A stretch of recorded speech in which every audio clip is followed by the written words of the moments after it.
A football match did not cause a war. That is the lie history loves, because it is simple. But in June 1969, when Honduras and El Salvador met in a World Cup qualifier, the ball rolled across something much deeper than grass. It rolled across land hunger. It rolled across borders.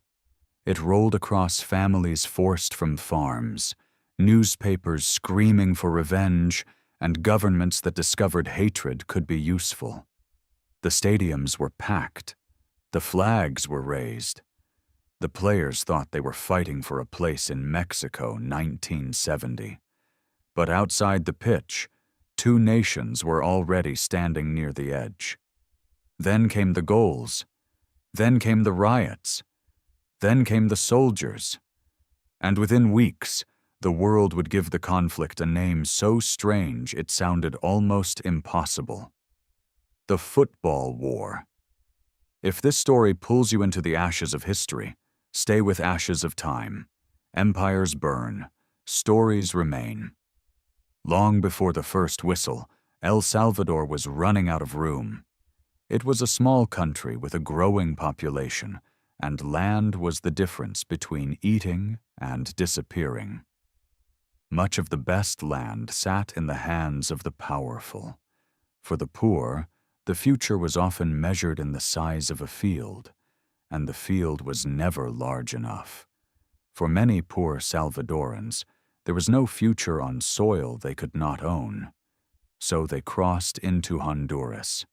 Some came looking for work on plantations. Some built homes. Some farmed land that Honduran elites had ignored until politics made those same fields valuable. By the late 1960s, hundreds of thousands of Salvadorans were living in Honduras, many without secure legal protection. To Honduran nationalists, they became an easy target. Honduras had its own wounded countryside, its own poor farmers, and its own leaders promising land reform. When the government began pushing agrarian changes, Salvadoran migrants were suddenly treated not as desperate workers, but as symbols of invasion. To Salvadoran leaders, they became proof that their citizens were being humiliated. And between both governments stood a border that was not just a line on a map. It was a wound waiting to open. The World Cup qualifiers arrived at the worst possible time. On June 8, 1969, Honduras hosted El Salvador in Tegucigalpa. The night before the match, reports described noise, intimidation, and harassment around the Salvadoran team hotel. This was not unusual football hostility. It felt like the entire political argument had been compressed into one sleepless night. When the match finally came, Honduras won 1-0. On paper, it was just football. In the streets, it became something darker. Newspapers turned defeat into insult. Radio voices poured gasoline onto national pride. People did not only hear that their team had lost, they heard that their nation had been dishonored. The second match came 1 week later in San Salvador. This time, the Honduran players entered a country burning with revenge. El Salvador won 3-0. The scoreboard was clear. The meaning was not. Inside both countries, the result did not calm anyone. It gave one side revenge and the other side humiliation. In normal football, that ends with another fixture. In 1969, it moved into streets, border towns, and families who had no protection. Because after the match, violence spread again, and Salvadorans living in Honduras became more vulnerable than ever. Football had stopped being a game. It had become a mirror, and both countries hated what they saw. That is why this story still matters. The most dangerous stadium is not the one filled with loud fans. It is the one where every chant carries an older grievance. Because each side had won once, a playoff was arranged in Mexico City, neutral ground. That was the idea. But neutrality cannot erase fear from men who believe their country has been insulted. On June 27, 1969, El Salvador and Honduras met for the third time. The match went beyond 90 minutes. Every tackle carried the weight of a border. Every attack felt like a national accusation. The players were not diplomats. They were young men inside a storm they did not create, forced to perform while politicians, newspapers, and terrified families watched through them. In extra time, El Salvador scored the goal that decided it. The final score was 3-2. El Salvador advanced, Honduras was eliminated, and the victory that should have sent a team toward the World Cup instead pushed two governments deeper into confrontation. No one had invaded yet. But the language of peace was already dying. Soon, diplomatic relations were breaking apart. The two governments were no longer arguing like neighbors. They were speaking like enemies preparing witnesses. The most dangerous thing about nationalism is that it can turn suffering into a weapon. In Honduras, anger at Salvadoran migrants grew violent. Families fled. Homes were abandoned. People crossed back into El Salvador carrying what they could, and sometimes carrying nothing at all. In El Salvador, those refugees became living evidence of humiliation. Every returning family was more than a tragedy. It was a photograph without needing a camera. It was proof that could be shown in speeches, repeated on radio, and placed before a frightened public. They were hungry. They were frightened. They were visible. And visibility matters when a government needs the public to feel wounded. The Salvadoran leadership accused Honduras of crimes against its people. Honduras accused Salvadorans of stealing land, jobs, and stability. Neither side wanted to look weak.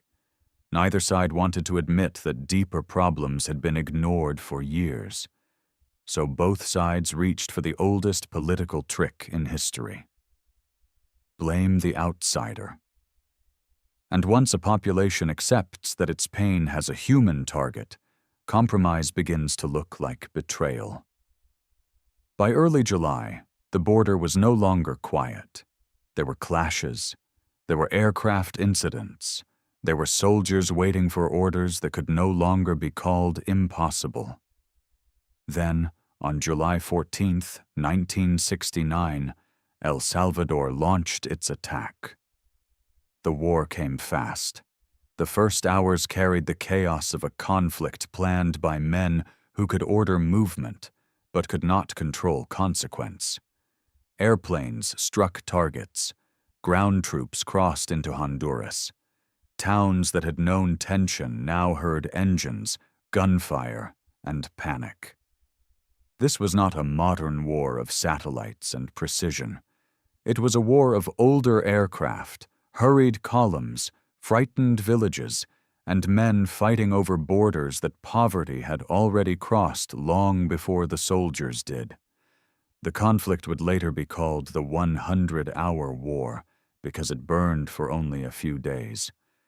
But short wars can still leave long shadows.